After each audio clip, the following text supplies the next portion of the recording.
6:28 a.m. on the 16th day of April. We want to bring you a traffic update before we get to our press review. Thika Road is smooth to town.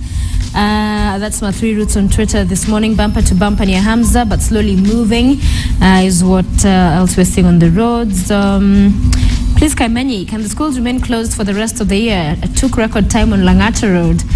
So already people feeling those beautiful effects when schools are closed. Some would argue traffic eases up a little bit more. Too many cars on Kiambu Road, but it's moving. No traffic on Wayaki Way. Good stuff on the road so far. We'll keep you posted on how they're looking this morning. Also, do let us know as you move out, as you head out, how it is where you are. And joining us back in studio is Catherine Omwanthe to look at the press review. And the Hustler Jet makes its comeback, Catherine, in the Standard. Yes. The headline here, details of claims against Ruto aides.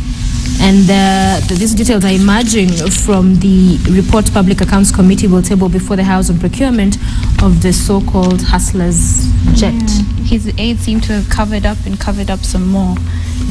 He had the Abdul Mwasera, who approved and signed the LPOs. You also have Marianne Kitany, who misled the committee on loss of documents. That should be interesting to see what they covered up and what they got out. And the story continues on page 4. Sorry, not on page 4. Page 2, yeah. Page 2. I mean, Smart, what do you think? I think it's a very bad story for the deputy president. He definitely keeps following him everywhere. Yeah, I definitely want this to go away. And it's perfect politics. I think, someone has branded it the Hustlers Jet, the same way, he had branded, the former premier, with Tua Hadithi and whatnot. So this actually sticks with him, which is a horror story, because in his mind, I mean, it was a procurement process that was done, by government. It was 100 days into it, and then all of a sudden you show up with this 100 million jet, so it's not very good for him, politically speaking. Yeah. And of course, we've talked about the story on Court and Zuhuru's bid for a tribunal to probe JSC. But on page 3 is quite a refreshing story on Life Today. Officer honored for rejecting bribe. It has gotten that bad that he actually honored those who do what is right. And he's from Tulela Police Station in Narok County. I love what he says. He says, I want to leave a legacy of patriotism in the force. And I think that should just resonate in everyone's mind. It doesn't matter if you're paid 2 shillings and 50 cents, and this being quote and unquote, but you should just, I don't know, your country should come first. The good of your country should come first, and he's a great example. I mean, 30,000, how many people would turn down 30,000 shillings? 60,000 shillings. Yeah. And this is talking about Mau Forest. And earlier this month, KWS commended the corporals, David Chumo, the Green to protect the Mau Forest and the wildlife. And this coming at a time when poaching is also center stage and destruction of our forest, global warming again also taking its effect. And so if we have more of Chumos, I guess Kenya will be a better place. Much better place. Much better place. There's also another story that I found interesting on page 7. The Likoni terrace victims received 2.2 million shillings from the Standard Group. And it brings to question what and not to be very critical of the government, but it brings to question, what does the government do to protect victims of terror attacks? In terms of, yes, they pay the hospital bills, and yes, but what about after? I mean, we've met so many terror attack victims who have gone for treatment, but now they've lost their legs, they're looking for prosthetics, or they're looking for, treatment to be able to go back to normal life. What does the government do about that? Because it wasn't their fault. So it brings, question whether, they should be compensated. I mean, I think this is what the cost of terror, and I think some of the things that we haven't done very well. We haven't put a face and a name to those who have been injured or lost property, lost life through terror incidences. And so it's easy for everyone to move on. It really just happened the other day, 6 people were killed. Do you even know one of those? We don't. We don't. So it's easy for us to move on until the next incident. And I think that raises that question. It's good that Kenyans have given this money, but it's also important for the government to make sure that this is something that, if in the US, the people who are injured in 9/11, even the building was, compensated. Exactly. So it's, I think it's only right that the government does that, take its rightful role and place in the society. It's true. And to just maybe take us back a little on sorry. page 4, the bottom of that page, Kenya to spend 80 billion shillings on digital platform to stem insecurity. And this is the story we were talking about yesterday. The fresh registration, so digital database that the government is seeking to establish.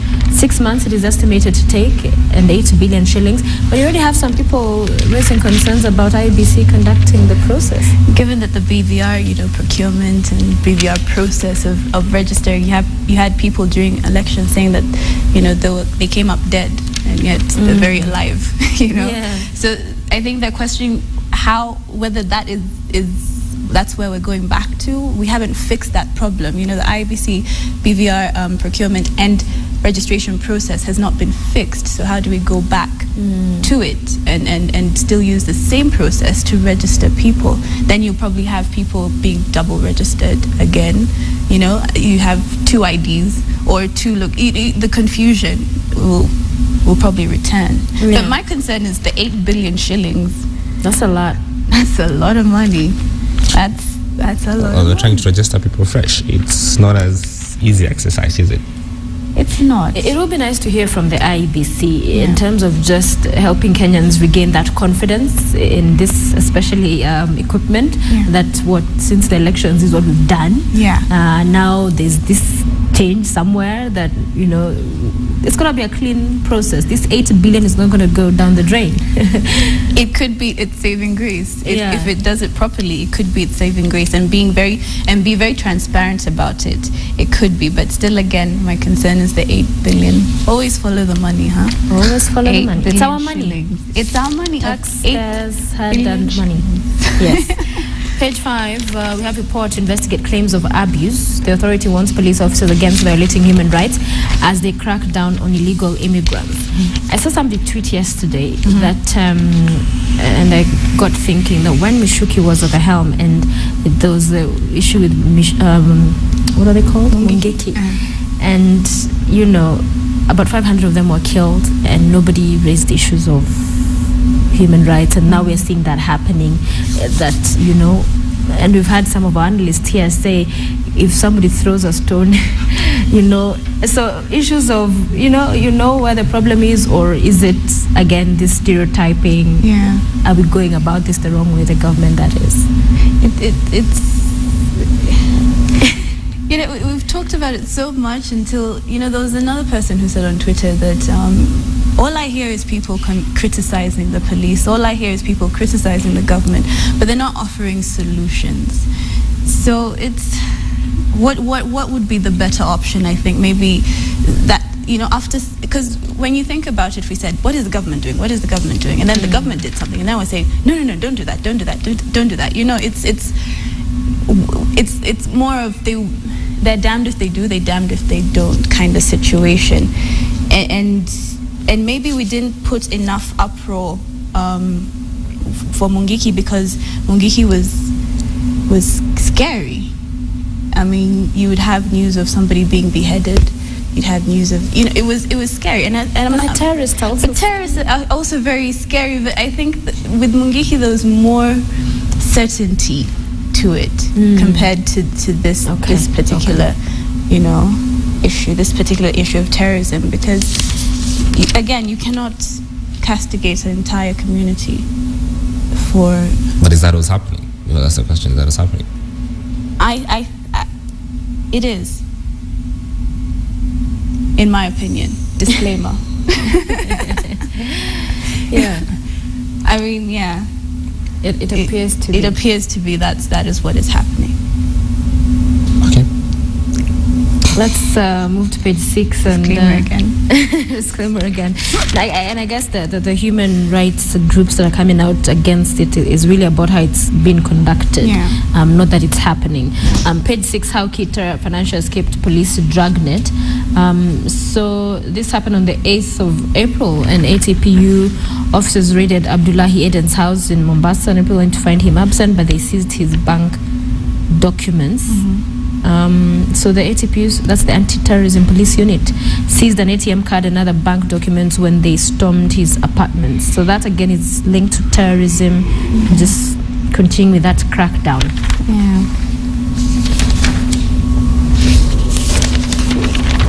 A little bit of politics, and ODM MP under fire over remarks. Lawmakers now want Junet Mohammed to apologize for driving an agenda of divisive politics within the coalition of reforms and democracy. So there's a little bit of feuding going on in there, and they have scoffed at calls by Suna East MP to have the Naivasha Accord renegotiated between the three principals in the coalition. It seems that ODM seems to be like buckling under pressure. I don't know whether Marcus Smart this is his forte. I mean, they seem to be, it's always one thing or another with them. There's never really any constant or any, concreteness or togetherness in that party. Maybe, I don't know, we can highlight. ODM Accord.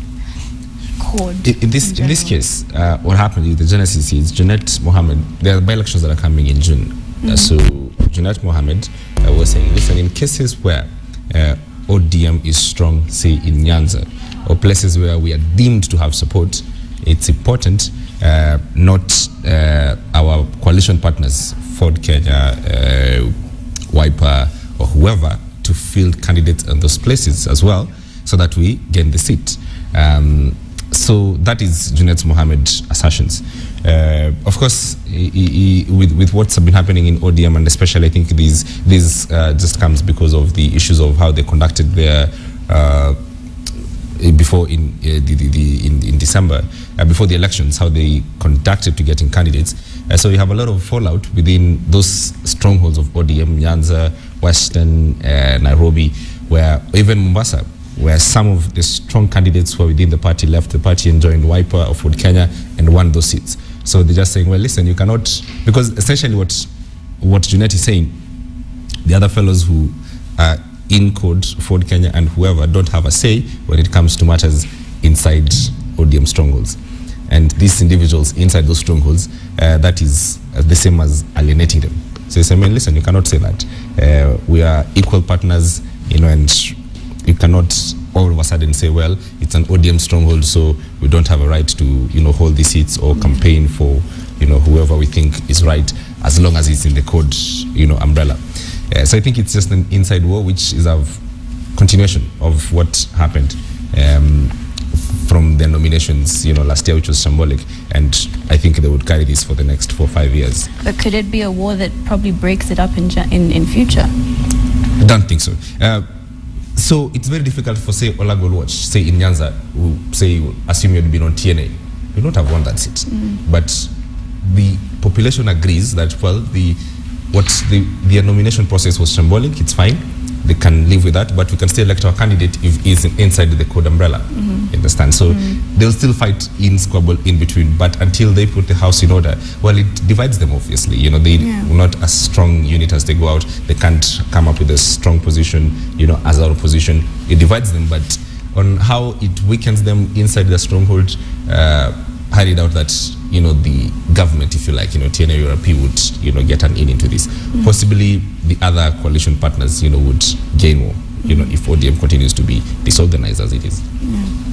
And also, the former Prime Minister Odinga been out of the country for about a month. It was also brought into focus, and this, remember, ahead of the ODM elections, when there was talk of change of guard, and is there an upbringing of a leader who, in the absence of Raila, would take over, or still, without Raila, is ODM still vibrant? And look at how things have really just been there.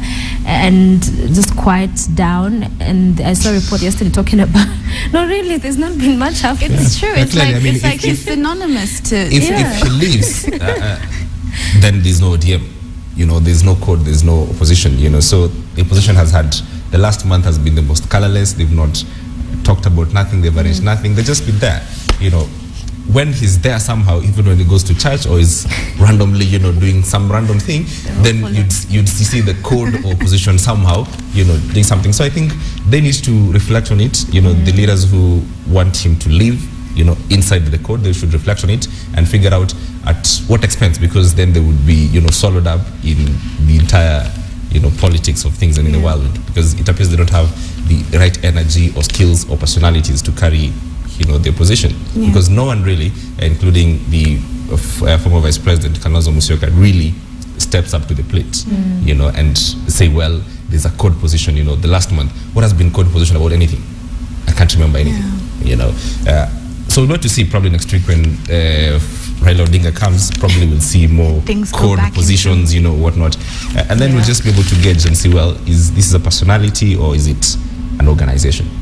I'm curious to know, will this affect the by-election, especially the Bonachari by-election that they didn't win, that they're trying to win on the 3rd of June?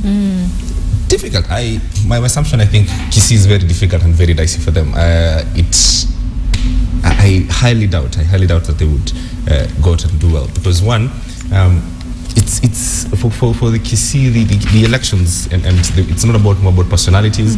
You know, it's about, you know, the tribings and groupings inside there, and I don't think they have the right now, you know, that it's not the party of choice, you know, if you like. So it's about the candidates. But I would say probably they will somehow get the right candidate, or the candidate will strike a code, but highly doubt. Okay. Well, we're definitely going to watch goings on in court. There'll definitely be a big welcome back. Of course, ululation at the airport. At the airport, and you'll perhaps see more energy in court. Perhaps even the president and the deputy president will be happy to have him back. You know, like shoo. Yeah, shoo. Someone finally can come and help us share this blame. Daily Nation, the headline: my 2 years as an Al-Shabaab hostage, and you have here Yes, Njuguna Daniel, who was working as an assistant driver. He says he was stopped at a barrier manned by Al-Shabaab, who accused him of being a spy. And he talks about he would feed on pasta twice a day. We went through a lot of pain, which I'm not yet ready to share for now. It must be horrific. I mean, it must have been foreign country. I just have one question. Is he still converted, or as soon as you leave, you say, shit, I'm back to... You must, I think you need to say what you need to say and then leave. Anything that will keep you alive, I guess. But even if he's still converted, he's converted to Islam. It's not necessarily a bad thing, but if he's converted into, you know, radicalization, that's a different issue. But I think it's more of say what you need to say and get home, see your parents. Save your neck. Yes, and live life. I agree. Do you think this miniskirt ban is going to bear any fruit? Page 2, Lamu to debate miniskirt. And that's a motion that's seeking to bar women from wearing miniskirts that has been tabled for debate in the Lamu County Assembly. So the move to introduce the law on dress code comes a week after another was rejected in Kilifi County. We know that in Uganda it was it successful? It was successful. Yeah. And also, remember in Kenya there was hula baloo about the court giving out rules that your skirt should never, if you're a lawyer, if you're going to present, your skirt should never be above the knee. But then my question is, as a proponent of miniskirts, how short is short, you know? Like, how short, who determines how short my skirt is? Really, Kat, really. I'm serious. I mean, this is how short is short? How short is short? Short is short. And then again, it comes to my constitutional right of self-expression. Hallelujah. You know? Yes. I don't think somebody has the right to tell me, oh, by the way, I think your skirt is too short. And I'll be like, well, I think it's too long, you know? How short is short? But maybe Lamu, because the coast is such a conservative During area. the day. I'm being advised by a director, so I prefer to get involved in this conversation. Oh, really? But That he would not understand the issues. But honestly, fine, okay. On the face of it, I think what the county speaker is saying, I mean, is right. Not all that is immoral is illegal. Not all that is moral is legal. It's difficult when you bring that, try to tell people how they dress, what they dress, and define that, Otherwise, we'll all be, I'm sure even the days of the hide skins, people used to cut their own in their own style and likings. So I think it's a difficult conversation to have that, and it's almost going back, 10 steps behind, trying to manage what people wear, and how they look and whatnot, unless it's based on some principle, which I'm not sure anyone has on that question. So that would be my taking. But anyway, I don't understand it, so, well. I think it just infringes on human rights, and I think it just Human rights. I'm serious. I mean, Yes. okay, fine, on female rights. I mean, it just. You've been radicalized. There are men who would appreciate I that. have been radicalized, because then this brings in the question: if I'm wearing something that you don't like, then what stops you from stripping me in the middle of the street? True. You And we've know? seen such incidents. And we've seen such. I mean, I think such things should not be a topic of discussion, especially in Lamu that has other things to discuss. Yep, other serious issues. Yeah. Absolutely. All right, our time is winding down. Let's quick look back page of the Daily Nation before we see the headline in the Star. AG backs Ngilu in lands power tussle. So this is a story that's been there for months now, and the tussle between the lands ministry and the NLC, and seeing the AG now going into Ngilu's corner, and commission and ministry connected and must work together, says Gidu. And we've seen reports of saying that the president is also coming in to help resolve, but still has not quite been resolved. It hasn't. And it probably that owes to the fact that the chairman of the commission is still active, if I'm not wrong, and that probably also affects this particular headline or this particular stance by the AG. But he is right. I mean, they should work together. Yeah. Basically, what he says is that Suzuri should just toe the line in no uncertain terms. But if you understand the creation of NLC and why it was an important body and why it was created, was for the fact that the ministry had been used before in previous regimes to get land, grab land, and distribute to whoever it wants. That function had to be removed from the minister to a commission that is accountable to Kenyans and to the law. So today, it doesn't matter how close the president is, they cannot allocate you even a third of the land that is somewhere in northeastern. They can't, they don't have the powers. That is the essence of this matter. So it's an ideological, but it's not about working together, not about the personalities. It's the same as the JSC and whatnot. That's an institution that needs to have the power and mandate because it's accountable to the people. All right? The minister is accountable to the appointing authority, who's the president. All right? So those are two different things. But then what stops Ngilu with this backing? What stops Ngilu from actually deciding that one day she wants to go on a whim and give out titles? NLC stops her today. Yeah. Now, if NLC operates the way it is, it's independent, there's its commissioners, the functions need to be removed from the ministry to NLC, then Ngilu cannot do that. But if they toe the line and get under the ministry, then she will be able to do that.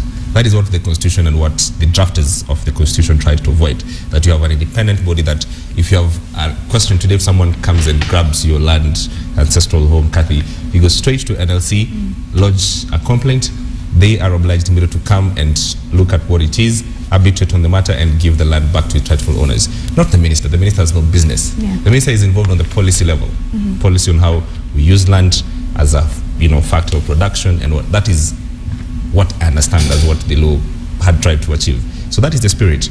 So in effect, the AG is just doing what it should be doing. His government. So you should toe the line and get back to business. And stop with the sideshows. Yeah. And that picture on the front page of the Star tells quite the picture and the story of what was Kasarani Stadium was used for last year and now having become the latest police station.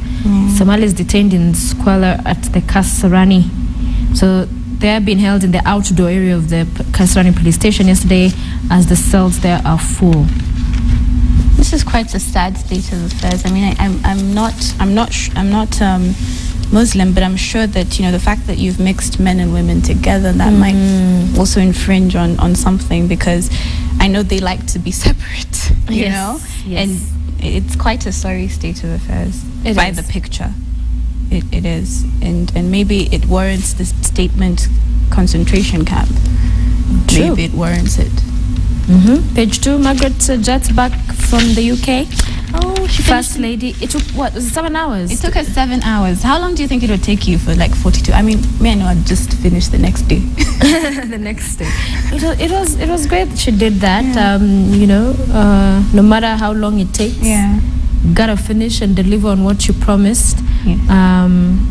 Yeah. It was beautiful. 7 hours. I mean, she trained. So was she walking at some point, or did she jog it She over? probably just, you know the slow jog. Yeah. At one point. We should do that next year. Yeah, and I'll watch you. I'll take selfies. Morning Express in the London. I will take selfies from the side. Yeah, there were a lot of selfies and pics going on. But I think that was a commendable job. That was a very commendable job. To the women out there, I'm sure they're very happy. The mothers out there are very happy for what she's done. And page 3 has a lie here. The blogger asks DPP to stop quote-unquote killer Jubilee strategist. So there's this whole story that's been unfolding about Robert claiming that there's a strategist who wants to kill him. And Lai said TNA strategist Moses Kuria and Ugandan David Matsanga want him dead over comments he posted on Twitter. On Friday, the blogger told the police he received an audio recording of the two conversing. Of course, there's not been independent verification that they were the ones, but he says the voices of the two were indeed the two. Or the voices in the recording were the two. Yeah. But he also says that on his Facebook, if you look at his Facebook page, he also says that Isaac Mwaura of CORD has also sent him, death threats over dissenting views about various issues. And there was the tweet he posted about Duale having been deported. He replied very... I mean, not to be mean, but...